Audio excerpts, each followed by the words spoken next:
Hey yo yo yo, salut les turfeuses, salut les turfeurs, bienvenue pour un nouveau pronostic de Benoît Requin. Ok, place au pronostic du quintet du dimanche 5 janvier, direction Paris-Vincennes pour le prix de Lille 3 attelé, 2100 mètres, départ autostart, 15 partants, réunion 1, course 4, indice de confiance 3 sur 5. Petit retour sur le quintet de ce vendredi. Dans mon pronostic, je vous ai donné le tiercé dans l'ordre, le quartet dans le désordre et le quintet dans le désordre, mais aussi le gagnant et le couplet gagnant placé. Ça fait plaisir. Et pour les VIP, ce vendredi, on a un ticket quartet dans l'ordre qui est passé, et lui aussi, il a fait plaisir, il y a des résultats, on continue comme ça. Cette vidéo, je la tourne avant l'arrivée du quintet de ce samedi et je reviendrai dessus demain. Ok, c'est parti, on commence le pronostic et on commence avec le numéro 1, Happy Danica, et on écoute Alexis Garando. Happy Danica s'est imposée dernièrement sur la Côte d'Azur, même si je m'attendais à la voir gagner plus facilement.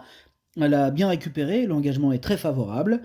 Elle avait bien couru sur ce parcours début novembre alors qu'elle s'est lancée avec le numéro 9. Elle est aussi performante plaquée, il y a toujours de l'opposition à ce niveau, mais elle a encore une belle carte à jouer.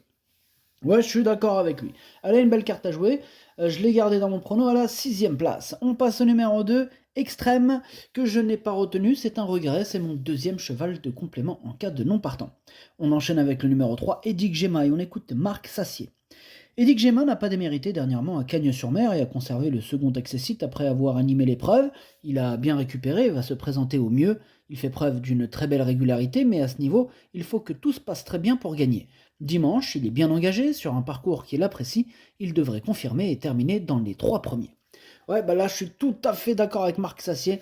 Je pense qu'il va terminer aux 3 premières places, même aux 2 premières places. Je l'ai mis deuxième.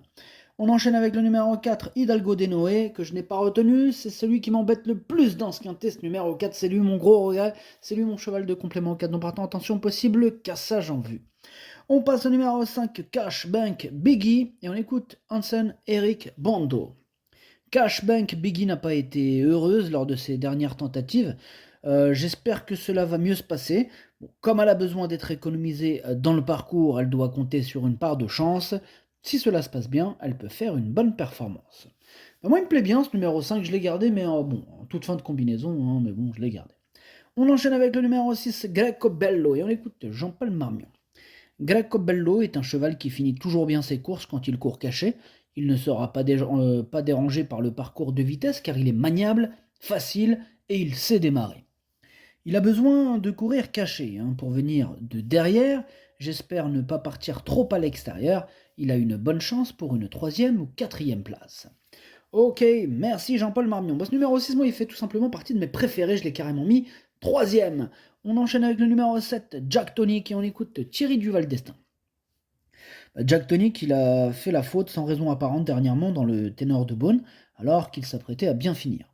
Il aurait pris une place. Il est resté bien et l'engagement reste favorable, même s'il doit affronter quelques chevaudages endurcis. Il avait bien couru l'an dernier sur ce parcours dans le Continental, dans un bon chrono. Il a sa place dans le Quintet. Bien sûr qu'il a sa place dans le Quintet, c'est d'ailleurs lui mon préféré, c'est lui que j'ai décidé d'installer en tête. On passe au numéro 8, Orchestro, et on écoute Guillaume Richard Huguet. Orchestro, il court bien à Lyon-Paris, il était uniquement plaqué devant, mais il a fourni une bonne fin de course. Dans la foulée, il découvre un engagement idéal au plafond des gains. Auparavant, il n'avait été devancé que par de très bons 6 ans. Il sera cette fois déféré des 4 pieds. Il s'était imposé lors de son unique sortie sur ce parcours au printemps dernier. Il devrait bien faire. Moi j'y crois ce numéro 8, il me plaît beaucoup même. Je l'ai mis 5e malgré ce numéro piège. On enchaîne avec le numéro 9, Eurecavri, et on écoute Thomas Chalon. Eurecavri avait besoin de sa dernière course. Quand il est dans les autres, ce n'est pas le même que lorsqu'il va devant. Il faut le reprendre, car il a l'air d'être monté là-dessus. On a tiré le numéro 9, ce qui ne me plaît pas forcément. Je l'ai toujours préféré sur 2700 mètres, mais au moins là, il pourra prendre la tête plus facilement. Il a sa place dans le quintet. Il a sa place dans ce quintet, en tout cas moi aussi je le pense. Je l'ai gardé, mais plutôt en bout de combinaison. On passe au numéro 10, Andy Bourbon. Lui, par contre, je ne l'ai pas du tout retenu. Le 11, Esteban Giel, lui non plus, je ne l'ai pas retenu, mais lui, il est en plein milieu de ma petite liste des possibles troubles faits. D'ailleurs, on reste sur cette liste des troubles faits avec Is No Good Am, le numéro 12, qui lui est à l'arrière de ma petite liste des possibles troubles faits. On passe au numéro 13, Bengal, et on écoute Daniel Reden. Bengan, il n'était pas bien la dernière fois ou quelque chose n'allait pas avec son antérieur droit. Maintenant, il a l'air nouveau, il a l'air à nouveau beaucoup mieux, raison pour laquelle il retourne au combat. Il devrait être comme lors de sa deuxième place, l'avant-dernière fois, je compte sur lui. Il est chaud, Daniel Reden, en même temps. Ce numéro 13, il a toutes ses chances ce dimanche pour figurer à l'arrivée de ce quintet. Moi, je l'ai mis 4e. On passe au numéro 14, I Can Dream, et lui, par contre, je ne l'ai pas retenu, j'en ai préféré d'autres. Et on termine avec le numéro 15, c'est Indie Rock, et lui non plus, je l'ai pas retenu. Par contre, attention, c'est lui le chef et le capitaine de ma petite liste des possibles casseurs de tickets repérés. Attention, le pronostic, ça donne 7, 3, 6, 13, 8, As, 9, 5. Merci d'avoir suivi cette vidéo. N'hésitez pas à mettre un pouce bleu si la vidéo vous a plu. Pour accéder à tous mes tickets pour la course du quintet, rendez-vous directement en description de la vidéo. À jouer avec modération. Bonne chance.